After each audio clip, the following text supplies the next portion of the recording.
Both the UP and NDA are top two stories tonight. Who has the advantage in the battle for 2014? That's our big talking point tonight. Joining me now on our talking point, Satyavrat Chaturvedi, Congress MP and senior spokesperson, Smriti Irani, BJP MP and spokesperson joining me, BJ Panda, BJD MP from Bhubaneswar, Pawan Kumar Verma, who is cultural advisor to Nitish Kumar and a supporter of the JDU, Nalini Singh, senior journalist with me, and Siddharth Vardarajan, editor of The Hindu. So all bases covered. I want to come to you, Mr. Satyavrat Chaturvedi, first, because the cabinet reshuffle was seen as an opportunity by some that the UPA would at least give the indication that it is serious about governance. Instead, what have we seen? 86-year-old Shishram Ola is brought back. All your other faces are the same old tired faces, and even in portfolios you have not changed anyone. So the overall impression is that your government persists in being status quoist, and therefore it is not advantage UPA because of the NDA's problems. You remain your own big problem. Look, my dear, I think we all know that organization and government administration are the two important components of the political apparatus. Yes.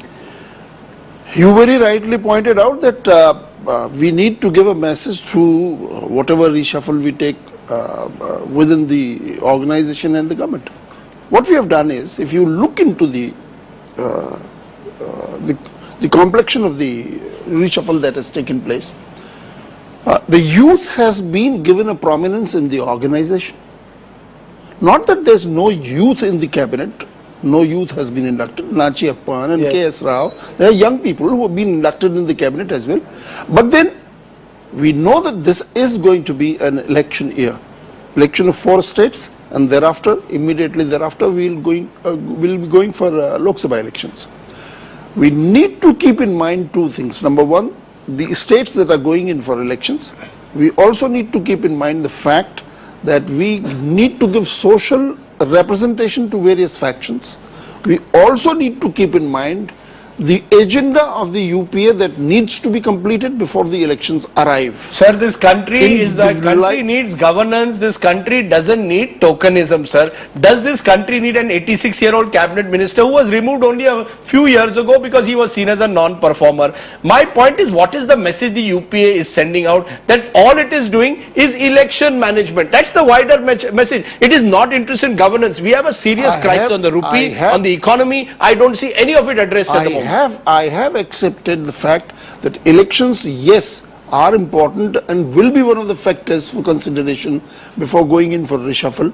But at the same time, I have also mentioned that the incomplete agenda of the UPA that needs to be completed, we need people to put in places, and we, in the best interest of the administration, we have selected people from out of the lot that we have, and I think this is a good team that will go through and take us into the next election. This is a good team. There will be a lot of question marks on that so-called good team. But let me get the other political perspective for a moment, because while the UPA struggles to provide the country, Smriti Irani, with a sense that it is energizing its cabinet or providing a sense of governance, y'all are imploding from within.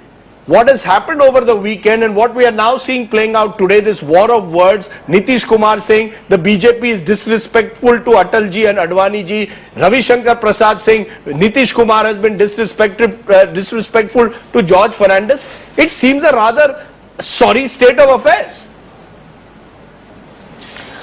Rajdeep, I'd like to respond to 2 points that you have made. Yes. I think that firstly, you speak about good governance, you speak about development, you speak about the economic challenge that the nation faces. Yes. And I think one of the essential ingredients for good governance is continuity of effort in office. Yes. It's unfortunate that at such a challenging time, the Prime Minister chooses to play musical chairs with people in office. What they do within their organization is their prerogative.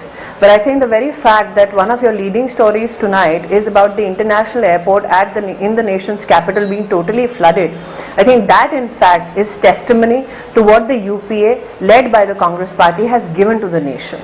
It is a testimony not only of bad governance, but also a testimony of policy paralysis, which has been very evident in the past few years and even spoken about in the Economic Review report placed before Parliament by the Government of India.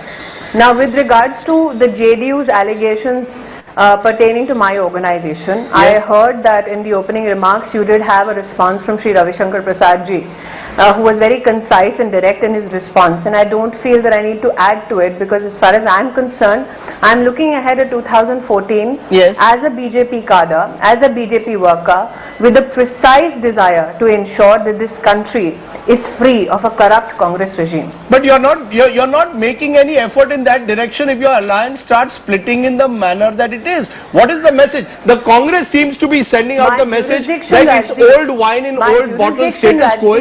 You are sending out a message that your party, that your alliance is disintegrating. My prerogative, my jurisdiction, Rajdeep, of employing my efforts is restricted to the BJP, and hence as a BJP cadre, let me assure you. But elections are about NDA.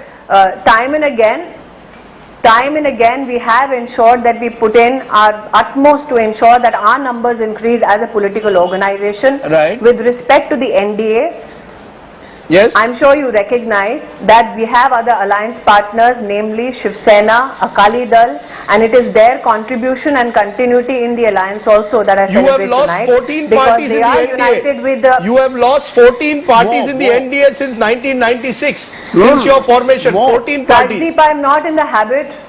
Rajdeep, I'm not in the habit of mourning what I lose. I'm in the habit of celebrating what I have. And in a united reassurance to my cadre and my fellow colleagues in the party. Like I said, my aim right now is to look forward to 2014. I don't know which gentleman on your channel tonight finds it funny. But then I'm of the opinion that as a BJP person, my prerogative and my focus is 2014 and how we will overcome that battle. Okay, you know, you were the one who was laughing, Mr. Satyavrat Chaturvedi, while Smriti Irani was speaking. It's almost as if the Congress's only hope is that the NDA disintegrates. You offer nothing to the people of this country. As I said, today's cabinet reshuffle is old wine in old bottle, and you are laughing at their predicament. And the country unfortunately is stuck because both of you are our two major national parties. Rajdeep, you asked a very simple and a basic question in the beginning, that as to what is the future of the electoral future of BJP, NDA or UPA. Yes.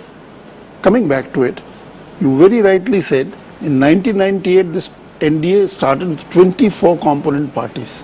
24. By 2004 they reduced down to just 12. 12 left them. Thereafter, by 2009 they were left with only 4. And today, when they are about to enter into the next phase of elections, the next general elections, they are left with just merely 3 political parties. You know, but that's my worry, that you seem to not offer the country any alternative. You are delighting in what is happening to the NDA. Will you allow me? Yes, please go ahead. The facts cannot be changed, whether I say them or you say them or anybody else. Yes. They began with 42% vote in 1998. Yes. Reduced down to 32% votes in 2004. Yes. And then further reduced in 2009 to 21% votes. And as of today, the Election Commission has issued the latest figures, which say the BJP today stands at 16%. Can I get a quick response from Smriti Irani? With 16% votes, with just 2 other parties, one Akali Dal, limited to Punjab, nothing else. The other Shiv Sena, limited just merely to Maharashtra. I mean, do they think? I mean, I'm surprised. How do they even think? Neither of you are answering my direct question. I asked you about whether all you do is take delight in the BJP's discomfiture. I asked Smriti Irani, how does she take on a government if the alliance is disintegrating? Yes, Smriti, quickly respond and then I'll widen the debate. No, I think Mr. Chaturvedi takes delight because he has nothing substantial to speak on issues of developments with regards to the Congress-led UPA. Yes. I think that he has no other response other than smiling because I understand his helplessness. A corrupt Congress regime which is enveloped by the Colgate scam, CWG scam, by the 2G scam, with prices of oil rising just 2 days before also. Yes. I am understanding the fact that Mr. Chaturvedi is limited in his response. Right. I am baffled as to why he has forgotten that the Congress, when it was voted into power, in the well of the House had promised that they will reduce prices in this nation in 100 days, that they will wipe away unemployment in 100 days. I'm sure it is uncomfortable for Mr. Chaturvedi to respond to such questions of mine because he knows that the Congress has failed on all these fronts. Okay. Insofar as 2014 and what the BJP will do in 2014, I have said time and again, Rajdeep, on your channel, that I have the mandate as a BJP worker to strengthen my organization.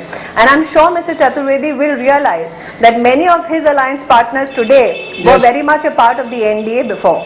Okay, let me bring in Pawan Verma at this point, because you are a JDU supporter, you are close to Nitish Kumar. What we are seeing playing out at the moment can hardly do credit either to Mr. Kumar and the JDU or the BJP, because here you are a tight alliance for 7 years and in 24 hours this seems a rather bitter parting, in which the only people who might be smiling at the moment is good old Lalu Prasad. No, Rajdeep, this is obiter dicta. Yes. Please understand that the JDU had to choose against its own will to leave the NDA because it had very little option left. The issues are far more substantive than quibbling over who respects age more. That comment has to be understood precisely in the context in which Nitish Kumar tried to resurrect the kind of leadership provided by people like Atal Bihari Vajpayee, who could carry 24 members of a coalition together in a manner that was inclusive and accommodative. It was not meant to exchange these kinds of But you've seen, Mr. Pawan Kumar Verma, you've seen the comments that Nitish Kumar made in 2003, where he extolled Narendra Modi. Now, virtually 9 years later, the same Narendra Modi becomes persona non grata. The charge will be made that Nitish is also being totally opportunistic, if not cynical about his politics. May I Rajdeep, respond in 3 simple points? Yes. Nitish Kumar himself has said that when he went in 2003 to Gujarat, he had gone as the railway minister. It was an official function. It's probably beyond etiquette to start calling the chief minister names. And at that time he was part of the NDA government. It was also very close to 2002. But I want to ask you, what is the criticism about? Is this the criticism that a person who forms an opinion once has it written in stone and can never re-evaluate it or reassess it in the light of later development? Because it smacks of opportunism. That's point number 1. No, because in the 10 years have passed since then, and many developments have pointed out to certain apprehensions which the JDU has been voicing. If that is the charge, I ask you, Mr. Advani intervened in support of Modi in 2002, and he is the same man who's talking of the development of a personality cult today, which without too much imagination we know who he is referring to. So obviously you cannot accuse people of having the ability to change opinion. And to call that hypocrisy cannot be. And the last point, Rajdeep, if I may add, that please understand the message. Don't kill the messenger. By going into this kind of almost schoolboyish debate that you said it, then what do you say now? Please understand the message. The message is governance, governance which is inclusive. Okay, but I want to make the point, the message, it's the political parties who are creating the situation, not the media, when the media is blamed for trivializing debates. But let me bring in Nalini Singh and Siddharth Vardarajan for a moment before getting into the third front, because he raised a very relevant point. Just a word. Just a word only. See, were it only Nitish that had left out this, left the NDA? I mean, perhaps it could have been understandable that he was being opportunist.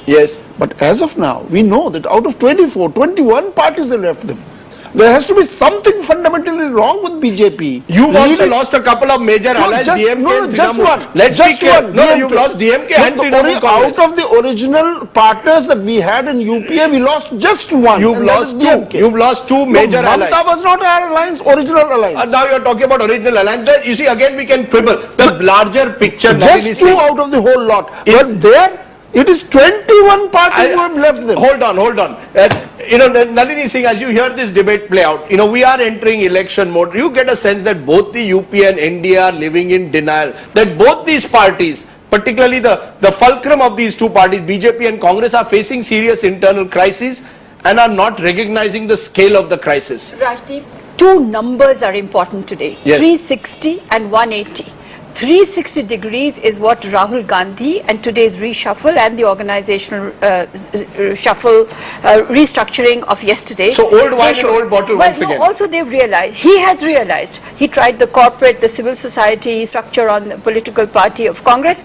He has realized that it's got to go back to the old, absolutely the old way in which the Congress operated, with a very, very strong high command, and that's where it is. So he has surrendered. On the other hand, if you look at BJP, they were saying no personality cult, no individualistic kind of projection.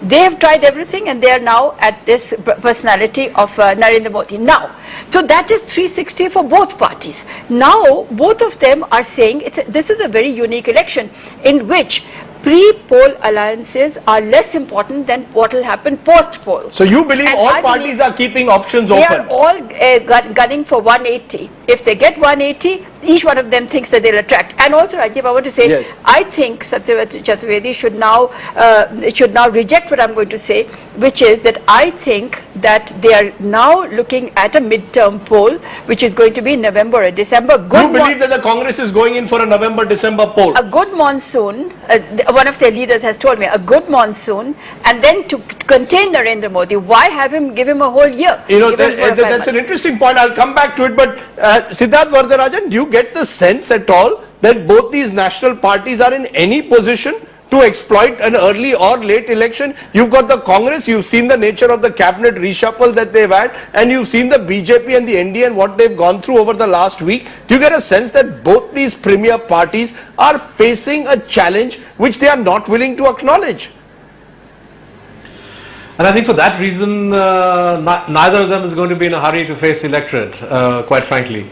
Essentially, it's very clear as of today that the numbers of the Congress are going to fall. Yes. Perhaps quite dramatically, 40-50, and the BJP's numbers will rise, but will not rise by enough. And the entire gain is going to be that of the non-Congress, non-BJP parties who unfortunately do not have enough glue, ideological glue, yes, or even political glue to stick them all together. So, you know, we're really looking at a very, very complex situation, but one in which neither the BJP nor the Congress is going to emerge in a very happy position, and that's the reality. I mean, today's reshuffle, I mean, you know, more than, I mean, the old wine, old bottle thing is all very well. You know, what I find in a way insulting actually to the electorate, yes, is you know, for the Congress to even think that in reinducting Shisha Mola into the cabinet will somehow cut any ice with voters in Rajasthan or even Jats. I mean, what do they take people for?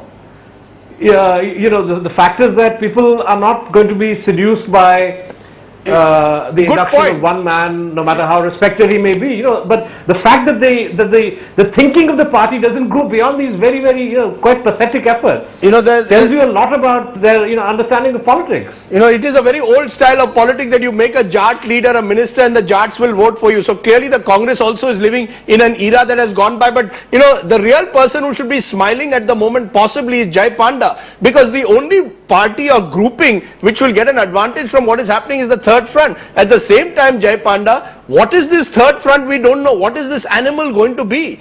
Because it's all very well to call it a federal front one day, a third front one day, you know, but what is this animal going to be? Or is this also an animal which is simply going to wait for the election results and then strike deals with whoever is in a position to give it a share of power? Rajdeep, I'd like to say that the last time there was an alternative to a Congress-led or a BJP-led government, yes, it was 17 years ago. And yes, those were still very early days in terms of coalition politics in India. Yes. And during that time, when you had the United Front government, yes, even the Congress and the BJP either had trouble forming a government or yes, keeping a government stable. They were equally unstable. yes. Since then, in the last decade, we have seen that both Congress-led and BJP-led coalition governments have yes, been more stable. Yes. So Indian polity has actually progressed quite a lot. There is a lot more maturity.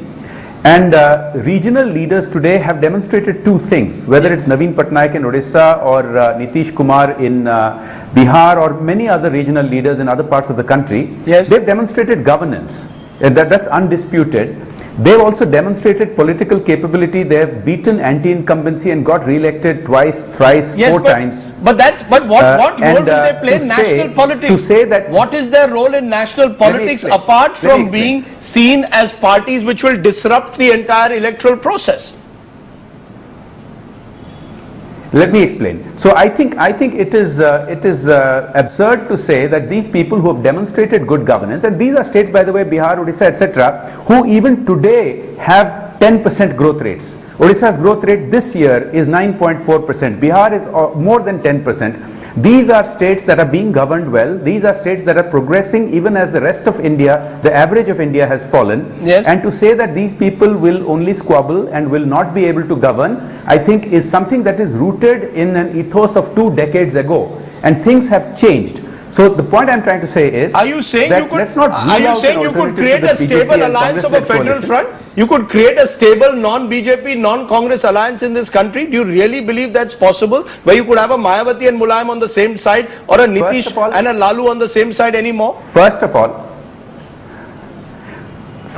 let's not get carried away and put the cart before the horse. It's very early days. This is an idea that has been mooted and supported by certain important regional leaders. So there's no real hurry to quickly decide on these issues. Yes. But all I would say is, on the issue of stability, if a federal front or a third front were to come about, yes, it would not be any worse than a Congress-led or a BJP-led coalition. Okay. And its strengths would be much better because they would be much more in tune with the grassroots requirements across the country. You know, the key issue, Smriti Irani, which is coming again and again, is governance. Let's be honest. You know, we are converting an electoral battle into Modi versus Rahul, when eventually what really people at the moment seem to desperately want is governance. And I'm still not hearing a clear, spelt out governance agenda which will take us out of the economic crisis in particular that this country faces. Neither the UPA nor the NDA nor this so-called federal front is offering that. Everyone at the moment seems to be positioning themselves either through personalities or playing politics of negativism. Where is the positive agenda of governance, Smriti Irani, that this country so desperately needs? I think one of your interactions, if I'm, correct me if I'm wrong, Mr. Sardesai, was with the Leader of Opposition of Rajya Sabha at Oxford. Yes. And I think even in your communication with him, issues of governance, development, and even challenges like policy paralysis came to the fore. Yes. I think the BJP in Parliament, outside Parliament, has demonstrated time and again all the pitfalls of the bad governance that the Congress-led UPA has delivered, and through all our state governments. And I would like to hear correct Mr. Panda, who attributes the development of Bihar to only Mr. Nitish Kumar. I would like to humbly remind him that he had a very able partner in the development of Bihar, in the Sushil name Modi, of Shri the other Kumar Modi. Yes. Yes. So I think that through our state governments also we have demonstrated good governance, and today if a nationwide conversation takes place with regards to good governance, every citizen will tell you that yes, BJP symbolizes but good you oppose GST, you oppose GST, you oppose various measures of this government. My point is the opposition has become obstructionist, the BJP-led NDA obstructionist, and the government is beset with policy paralysis. That is the tragedy of this country at the moment. I completely reject your charge that it's the BJP which has indulged in facilitating policy paralysis of which has been seen by the government of India. In the government's own words in the economic survey, Rajdeep, the government itself has concluded that 80% of projects are stalled because of environmental clearances, because of issues related to energy, and that has nothing to do with the opposition. So it seems quite well for the Congress strategy to blame the BJP or the opposition party. You make a valid point. You make a valid point. At the end of the day, the challenge is for the government to govern. People want to know what the UPA is going to afford. Let's look at governance. The fact is, you announce FDI and multi-brand retail. 9 months later, no major project has been cleared. Now the Prime Minister says a monitoring committee will be used to monitor infrastructure projects. What was going on all this while? Every major decision that this government has taken is stuck somewhere in bureaucracy. That's the problem. You know, the reason why at the moment nobody seems to have faith, Mr. Chaturvedi, in the UPS, you haven't delivered on any of your policy promises. There's a policy paralysis in this country. So would you concede that at least while you laugh at the NDA's discomfiture today? No, I'm not laughing at the discomfiture. Okay, now, if it is that, let it be so. The fact there were two important issues that have just come up in the debate. Yes. One is governance and the other is the attitude of the opposition parties. Smriti Irani was just now, my friend was just now refuting the fact that they've become obstructionists. Last 7 sessions of the parliament, consecutive 7 sessions of the parliament have been washed out without any business. Sir, I want to intervene. I want to intervene, sir. To add more, to speeden up the pace of road projects in this country is not about parliament. To ensure that all the hurdles in multi-brand retail are removed is not a job of parliament. To ensure, to bring the economy back on track is not a problem of parliament. To ensure that the environment ministry functions in tandem with other ministries is not a problem of parliament. You know, the Congress is passing the buck at the moment. No, you cannot pass the buck on the opposition, sir, we are not passing the buck. You are passing the buck. We are not passing the buck. Why is it that the Prime Minister in his 9th year, sir, why is the Prime Minister in his 9th year appointing a panel to monitor infrastructure projects? What was the Prime Minister and the Government of India doing for the last 9 years? Is a legitimate question to ask, sir. In this duration, if you want me to go into the details of what has been achieved by the government and what all steps have been, or what the fundamental things have been changed. Yes, of course you are raising the problems. The problems will never finish in this country. Never. That day will never come when all the problems are solved. You don't see there's a lack of leadership. You don't accept there's a lack of leadership. There's no lack of leadership. There is no lack of leadership, Rajdeep. The leadership is absolutely in place. And the fact of the matter, the decision making has been hindered upon again, time and again, by the opposition parties, because those legislative measures which were important to support all these things have not been paralyzed because of the irresponsible behavior of the opposition. One, and number two, let me please finish it. Number two, let me remind you and all our viewers, within the last 3 years, out of all these state elections that have taken place in this country, Congress has lost to only one election where it was governing, and that is Goa.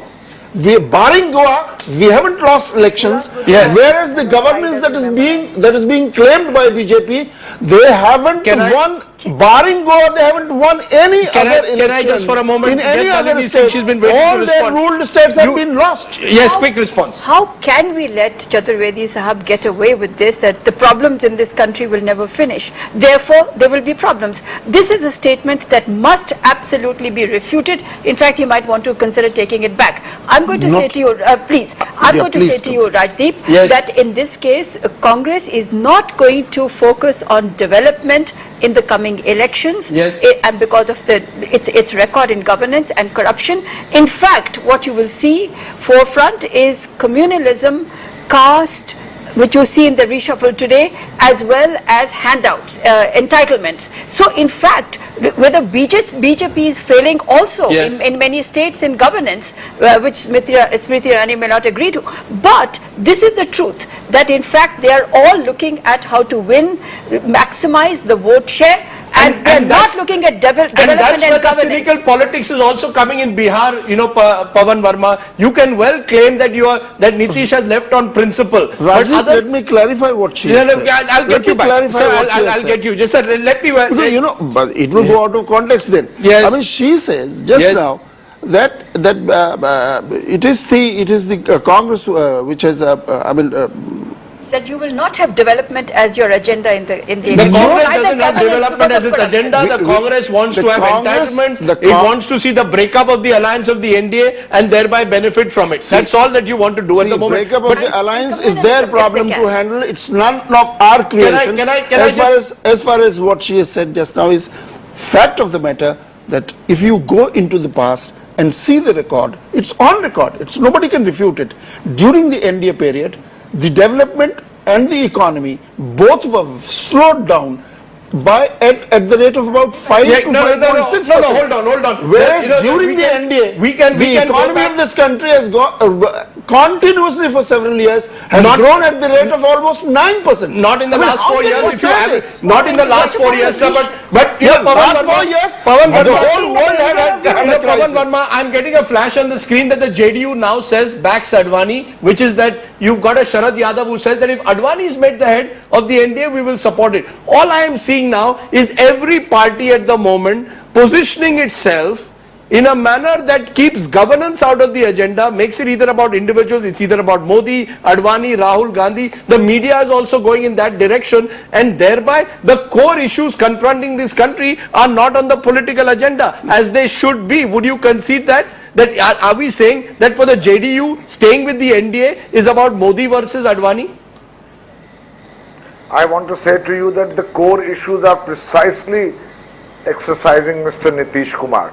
First issue, which is a core issue, which is important for India in its entirety, is governance. Yes. We need good governance.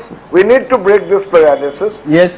Your channel voted Mr. Nitish Kumar in 2007 as the Chief Minister of the Year. Yes. He promises governance. The second core issue is to retain the idea of India, retain harmony and coexistence, and to have an inclusive policy which does not prove to be divisive and polarizing, because it will raise the same specters of communal strife which this country wants to escape. So Advani is inclusive today, Modi is not. Governance. You're saying Advani is inclusive today, Modi is not. Therefore, let me answer. Is Advani inclusive and Modi not? No, answer my question directly. Advani is inclusive, Modi is not. I'm answering you directly. Yes. I'm answering you directly, and it's something Mr. Nitish Kumar has said repeatedly. Yes. That the ascendancy of Mr. Modi and the manner in which it has happened. Yes.